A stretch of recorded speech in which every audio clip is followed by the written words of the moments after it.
భారత రాజ్యాంగం అవతరించి నేటికి 75 సంవత్సరాలు పూర్తవుతున్న సందర్భంలో మరి మాదిగ సంఘాల ఐక్యవేదిక ఆధ్వర్యంలో ఈరోజు ఆర్మూర్లో ఘనంగా బాబాసాహెబ్ అంబేద్కర్కి నివాళులర్పించడం జరిగింది.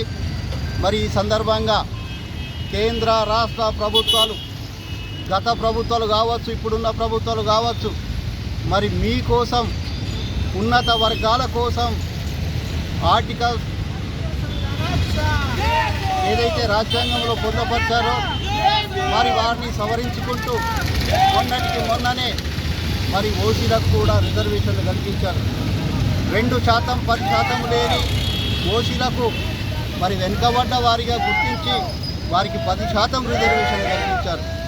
మరి మేమేమి వారికి వ్యతిరేకం కాదు, కానీ ఈరోజు ఎస్సీ ఎస్టీలు బీసీలకు అనేక రాజ్యాంగంలో అనేక రకాలుగా పొందుపరిచినప్పటికీ వారి సంక్షేమం పట్ల, వారి అభివృద్ధి పట్ల కేంద్ర రాష్ట్ర ప్రభుత్వాలు నిర్లక్ష్యంగా వ్యవహరిస్తున్నాయని మేము భావిస్తూ ఉన్నాం.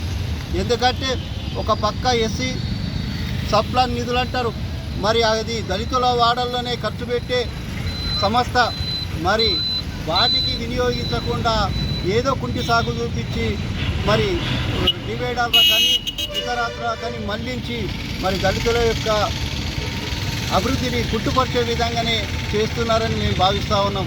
అంతేకాదు ఈరోజు ఉన్నత చదువులు చదవడానికై ఏదైతే పిహెచ్డి చేస్తారో విద్యార్థులు, దళిత విద్యార్థులు, వారికి రాజీవ్ గాంధీ ఫెలోషిప్ ఇస్తారు.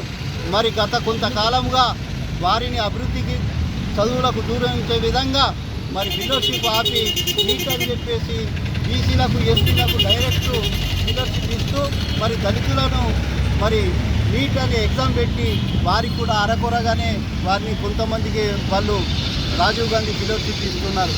మరి వీటిని మేము దళిత సంఘాల తరఫున తీవ్రంగా ఖండిస్తూ ఉన్నాం.